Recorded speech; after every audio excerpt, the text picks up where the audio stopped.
48 hours ang ibinigay na ultimatum ni US President Donald Trump para buksan ng Iran ang Strait of Hormuz dahil sa mga naantalang biyahe lalo na sa supply ng langis. Kasabay nito, nanawagan ng simbahang Katolika na itigil na ang karahasan sa tumitinding tensyon sa Middle East. Si Son Santiago para sa Balitang Abroad.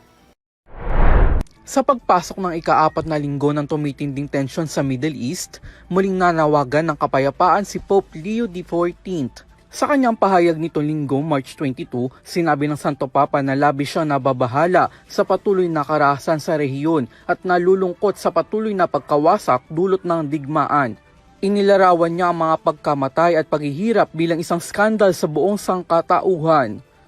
Samantala, hinikayat din niya ang lahat na ipagpatuloy ang panalangin para sa pagtigil ng labanan at para sa mapayapang solusyon.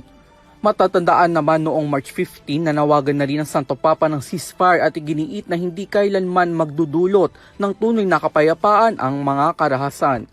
Ipinabatid ang panawagang ito habang lalo pang umiinit ang sigalot sa pagitan ng Amerika at Iran. Nitong Sabado, araw sa Amerika, nagbigay ng babala si United States President Donald Trump sa Iran sa kanyang Truth Social platform. Ayon kay Trump, buksan na ang Strait of Hormuz sa loob ng 48 oras at kung hindi ay posibleng targetin ng US sa mga power plants ng bansa. Matatandaan na ang naturang strait ang isa rin sa nagsilbing center point ng tensyon sa pagitan ng dalawang panig. Isinara ito ng Iran at naging epekto ng malawakang pagtaas ng presyo ng langis sa pandaigdigang merkado.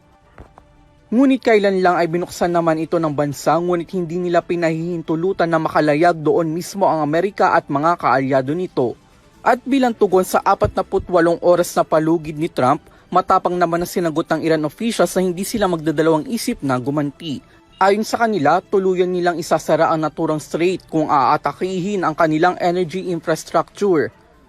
Tatargetin rin nila ang mga oil at energy facilities sa rehiyon lalo na sa mga bansang may base militar ng US.